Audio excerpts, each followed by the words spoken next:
जिले में त्रिस्तरीय पंचायत चुनाव के पहले चरण की प्रक्रिया तेज हो गई। सोमवार को प्रत्याशियों को चुनाव चिन्ह आवंटित कर दिए गए, जिसके बाद प्रचार प्रसार की गतिविधियां तेज हो गई। थलीसैंण, खिरू, साथ ही पाबो और नैनीडांडा, बिरोखाल, पोखड़ा ब्लॉक में अब चुनाव होने वाले। प्रत्याशी अपने अपने समर्थकों के साथ चुनाव कार्यालय पहुंचे और चिन्ह उन लोगों ने प्राप्त कर लिए।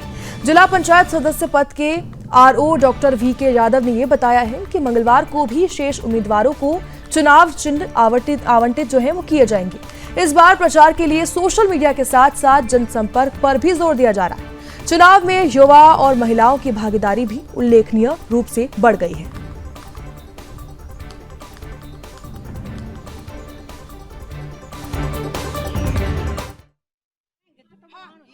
कि संवैधानिक ढांचा में सबसे बड़ी प्राथमिकता न्यायालय को दी गई थी और दी जाती भी है, लेकिन उससे ऊपर सबसे बड़ी ताकत जो होती है वो चुनाव आयोग की होती है।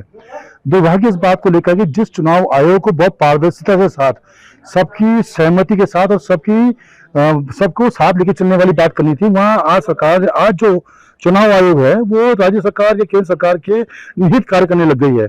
क्योंकि जिस प्रकार से आप घटनाक्रम लगातार पिछले दिनों से देखा जा रहा है, उससे कोई भी व्यक्ति अंदाजा लगा सकता है कि राज्य सरकार के दबाव में आकर या केंद्र सरकार के दबाव में आकर न्यायालय को भी मजबूरन अपने फैसले को पलटना पड़ रहा है, जो अच्छा संकेत नहीं है इस समाज के लिए, लोकतंत्र के लिए। और अगर आज तक लोकतंत्र में खतरे की सुई मंडा रही है, तो वो इस बात का स्पष्ट संदेश देता है कि आने वाले समय पे अगर चुनाव आयोग को निष्पक्ष ढंग से काम नहीं करने दिया गया, तो आप ये मान लीजिए कि हमारा लोकतंत्र पूरा खत्म हो जाएगा। लोकतंत्र के नाम पे कोई चीज इस राज्य में बचेगी नहीं। प्रत्याशियों के द्वारा जो आज हमारे जो विकास खंड है, वो खिरसू है, पाबो है, थलीसैंण है, नैनीडांडा है, बीरोखाल है, रिखड़ी खाल है, एकेश्वर है और पोखड़ा है। ये प्रथम चरण के जो है इनको हमने चुनाव चिन्ह आज आवंटित किए थे। ये कुल मिला के 22 वार्ड है हमारी, तो 38 में से 22 वार्ड प्रथम चरण में है हमारे और 16 वार्ड हमारे द्वितीय चरण में है। तो 22 जो वार्ड है इनको हमने चुनाव चिन्ह आवंटित कर दिया है।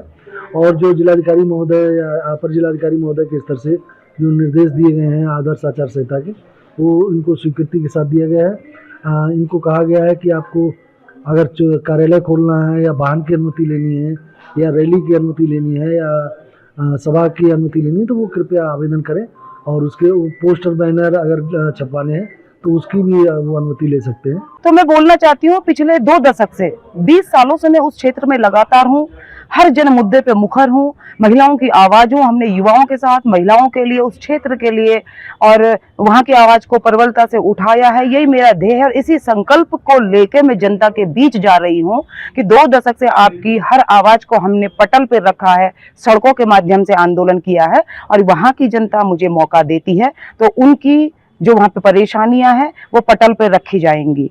मैं ये भी अपनी जनता के बीच जब जा रही हूँ बोल रही हूँ कि आज हम देखते हैं कि राज्य गठन के इतने वर्षों बाद भी स्वास्थ्य को लेके, शिक्षा को लेके, रोजगार को लेके हम बहुत सी बड़ी बड़ी बातें करते हैं कि पहाड़ों से पलायन हो गया।